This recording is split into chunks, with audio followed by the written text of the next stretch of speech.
इस संस्कृति में हमारे पास कभी भी कोई एक अधिकारी नहीं था जिसका काम आध्यात्मिक प्रक्रिया फैलाना हो, क्योंकि ये धरती की इकलौती संस्कृति है जिसका अपना धर्म नहीं है।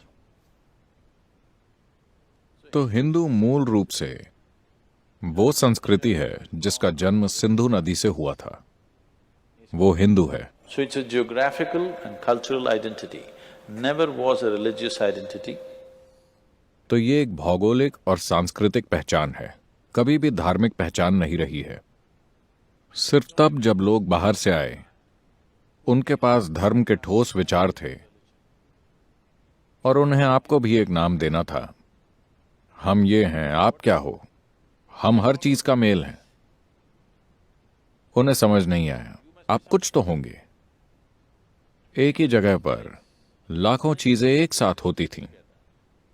एक ही घर में अगर 5 लोगों का परिवार है तो आप 5 अलग अलग देवताओं की पूजा कर सकते हैं और किसी को कोई परेशानी नहीं होगी। हमने सोचा ही नहीं कि यह कोई परेशानी है, जब तक कि बाहरी लोगों ने आकर हमारा भगवान और आपका भगवान की बात नहीं की। तब तक हमने सोचा ही नहीं कि यह परेशानी है। आप एक भगवान की पूजा कर सकते हैं और मैं दूसरे भगवान की पूजा कर सकता हूं।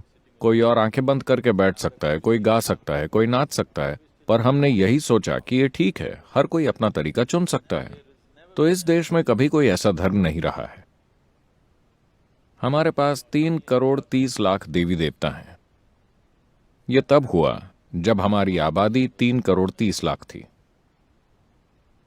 आज हम 120 करोड़ हैं, पर हमने रचने की क्षमता खो दी है। हाँ,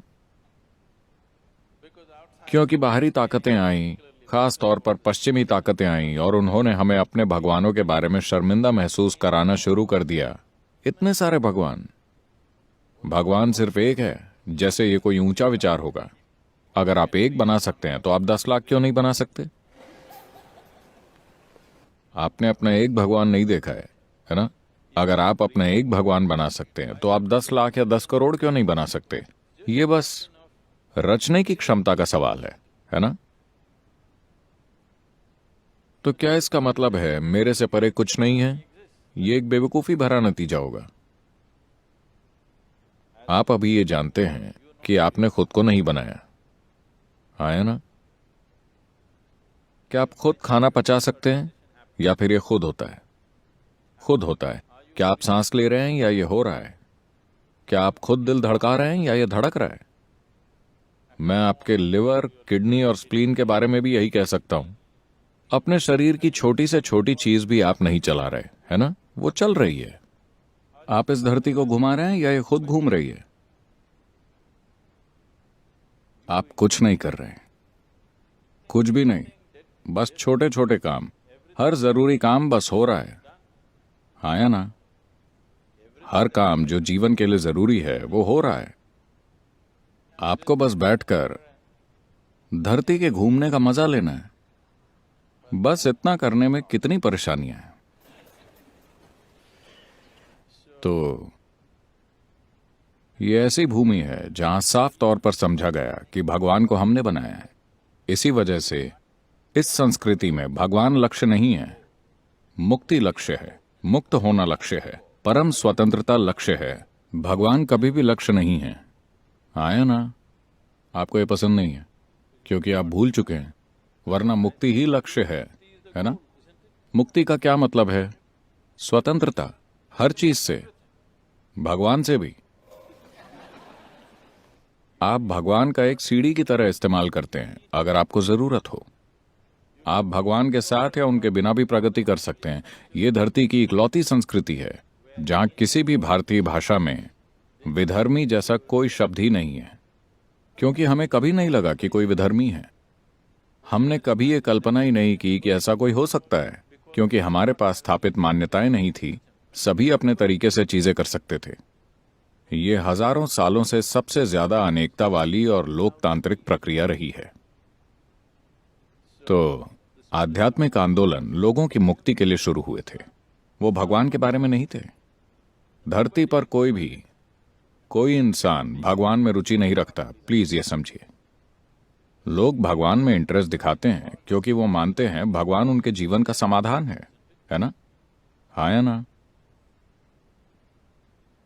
आप मानते हैं अगर आप भगवान के पास जाएं तो आपकी सारी समस्याएं चली जाएंगी, सेहत की समस्या सुलझ जाएगी, मानसिक समस्या सुलझ जाएगी, पति और पत्नी की समस्या सुलझ जाएगी, आप बिना पढ़े परीक्षा में पास हो जाएंगे, बिना काम करे बिजनेस में सफल हो जाएंगे।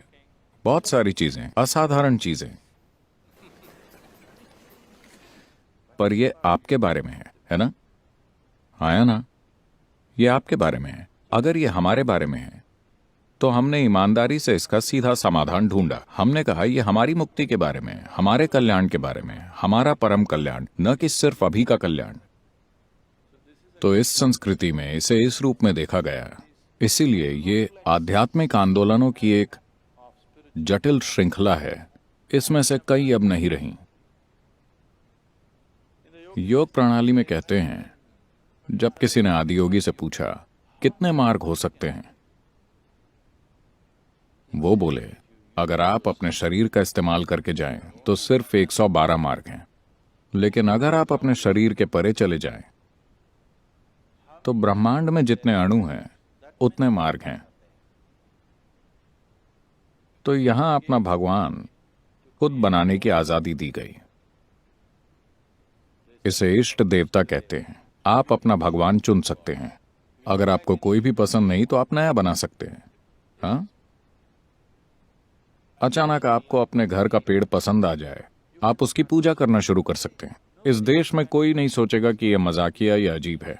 कहीं और ऐसा करने पर उन्हें जिंदा जलाया जाता था, पर आजकल वो उन पर घेरे के बाहर खड़े होकर पत्थर फेंकते हैं, क्योंकि उन्हें लगता है आप विधर्मी हैं, आप पेड़ की पूजा कर रहे हैं। आपको अपने बगीचे का पत्थर पसंद आए तो आप उसकी पूजा कर सकते हैं। किसी को नहीं लगेगा ये अजीब है। ये बिल्कुल ठीक है, क्योंकि इस अस्तित्व में एक भी अणु ऐसा नहीं है जिसमें सृष्टिकर्ता शामिल ना हो। आपके शरीर में हर कोशिका जटिल काम कर रही है, लेकिन आपकी वजह से नहीं, है ना? ब्रह्मांड का स्रोत वहां काम कर रहा है। हर अणु, प्रोटॉन, न्यूट्रॉन और इलेक्ट्रॉन की जटिल हलचल, क्या ये आप कर रहे हैं? ये पूरी तरह से सृष्टिकर्ता कर रहा है। इसलिए हर अणु परे जाने के लिए द्वार है। इसीलिए इतने अलग अलग तरह के आध्यात्मिक आंदोलन शुरू हुए। बदकिस्मती से पिछले 100 वर्षों में काफी सारे खत्म हो गए, कई सारे, लेकिन फिर भी उनकी विविधता शानदार है। आप में से कितने लोग कुंभ मेला और ऐसी जगहों पर गए हैं? क्या आप कुंभ मेले गए हैं? वो बड़ा मेला जो इलाहाबाद में हुआ था, क्या आप उसमें गए थे? 144 सालों के बाद ये मेला आता है। अगर आप वहां जाएं और देखें, आपको जरूर जाना चाहिए। वहां आप भारत देखेंगे, ठीक है? भारत का एक दूसरा आयाम जिसे आज देश की शिक्षित जनसंख्या ने बिल्कुल भुला दिया है। मैं आपको बता रहा हूं कि इसे देखकर आपको विश्वास नहीं होगा। लोग अपना एक एक पैसा लगाकर दूर दूर से यात्रा करते हुए यहां सिर्फ 2 दिन के लिए आते हैं। ये उस स्तर के लोग हैं जिनके लिए 100 रुपए ऐसे हैं जैसे आपके लिए 10 लाख रुपए होंगे। 100 रुपयों की इतनी कीमत है उनके लिए। वैसे लोग अपना सारा पैसा लगाकर अपने परिवार के साथ यहां आते हैं, बस वहां होने के लिए, क्योंकि किसी ने उनसे कहा है कि इस दिन अगर आप डुबकी लगाएंगे तो आपको मुक्ति मिल जाएगी। ऐसा नहीं कि भगवान दिखेंगे। भगवान आकर आपको ढेर सारा सोना नहीं देंगे, आपको मुक्ति मिलेगी। आज भी इस देश के 80 करोड़ लोग सक्रिय रूप से मुक्ति खोज रहे हैं, जानबूझकर या अनजाने में। ये जबरदस्त चीज है। इस धरती पर कहीं भी ऐसा कुछ नहीं हो रहा कि लोग चेतन होकर अपने अस्तित्व के मौजूदा स्तर से परे जाने की इच्छा रख रहे हों।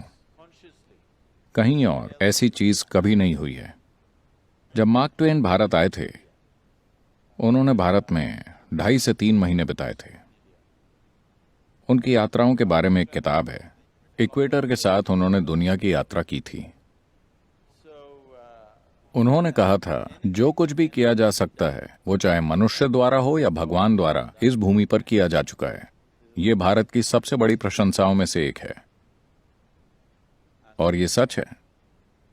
इंसानी सिस्टम की बनावट और इसके साथ क्या क्या किया जा सकता है, अगर इस चीज की समझ की बात करें तो किसी भी जगह किसी ने इसे इतनी गहराई से नहीं देखा है जितना इस संस्कृति में देखा गया है। कहीं नहीं। मैं ये इसलिए नहीं कह रहा क्योंकि मेरा जन्म भारत में हुआ है तो मैं इसकी तरफदारी करूंगा। ये भारतीय होने या न होने की बात नहीं है। ये उस गहरे ज्ञान के बारे में है जो अस्त व्यस्त हो रहा है, अपने मार्ग से भटक गया है या धीरे धीरे भटक रहा है।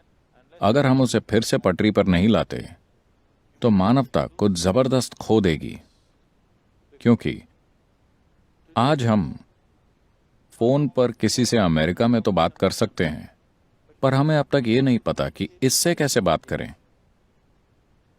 हमारी कम्युनिकेशन टेक्नोलॉजी, सूचना तकनीक ऊंचाइयां छू रही है, पर आपके अपने अस्तित्व की प्रकृति के बारे में आपके पास क्या सूचना है? कुछ भी नहीं। हम बहुत सारी चीजें करना जानते हैं। हम चांद पर जा सकते हैं, लेकिन यहां सहजता से कैसे बैठें ये आप नहीं जानते। तो भीतरी कल्याण की ये तकनीक संपूर्ण गहराई के साथ खोजी जा चुकी है। ये ज्ञान खोना नहीं चाहिए। जब ये ज्ञान धरती पर फैलेगा, सिर्फ तभी भौतिक और आर्थिक कल्याण मानव कल्याण में बदल पाएगा। नहीं तो आपके पास सब कुछ होगा पर कुछ नहीं होगा। मैं आपको एक उदाहरण देता हूं कि अभी भारत में क्या हो रहा है। पिछले साल 2011 में जब दिवाली आई थी, जिसे हम दीपावली कहते हैं, जब दीपावली आई थी तब साउथ इंडिया के तमिलनाडु में लगभग 127 करोड़ की शराब एक दिन में बिकी थी। इसमें से लगभग 21 करोड़ की शराब एक छोटे से शहर में बेची गई, जहां की कुल पॉपुलेशन लगभग 6 से 6.5 लाख लोगों की है। क्योंकि ये तिरुपुर टाउन है। क्या आपने तिरुपुर के बारे में सुना है? ये होजियरी टाउन है। इस शहर से काफी एक्सपोर्ट होता है। यहां सभी की आय राज्य में हर किसी से कम 3 गुना है। इसलिए जैसे ही पैसा आता है वो शराब पीने लगते हैं और गटर में पड़े रहते हैं। तमिलनाडु की 42% पॉपुलेशन को डायबिटीज हो गया है। तो जब पैसा आता है तो आप बीमारी खरीदेंगे। अगर आर्थिक कल्याण मानव कल्याण में नहीं बदलता तो उसका कोई अर्थ नहीं है। गरीबी से समृद्धि की तरफ बढ़ना एक मुश्किल सफर है, चाहे वो एक व्यक्ति के लिए हो, समाज के लिए हो या पूरे राष्ट्र के लिए हो। ये मुश्किल काम है। वहां पहुंचने के बाद धोखा मिलता है। आप अपने पूरे जीवन में कड़ी मेहनत करते हैं, वहां पहुंचते हैं और बस बीमारी पाते हैं। आप बस लतें पाते हैं, आप बस दुख पाते हैं, आप बस टूटे मन पाते हैं, आप बस तनाव पाते हैं। ये एक जबरदस्त धोखा है। इसलिए अगर लोग आर्थिक कल्याण पाते हैं तो मानव कल्याण भी होना चाहिए। अगर ऐसा होना है तो आध्यात्मिक आयाम के एक अंश के बिना ऐसा नहीं हो सकता। हो सकता है उन्होंने कोई व्यवस्थित आध्यात्मिक प्रक्रिया अपनाई हो या खुद ही उन्हें कुछ मिल गया हो, पर आध्यात्मिक प्रक्रिया के तत्व के बिना कोई आर्थिक कल्याण को मानव कल्याण में नहीं बदल सकता।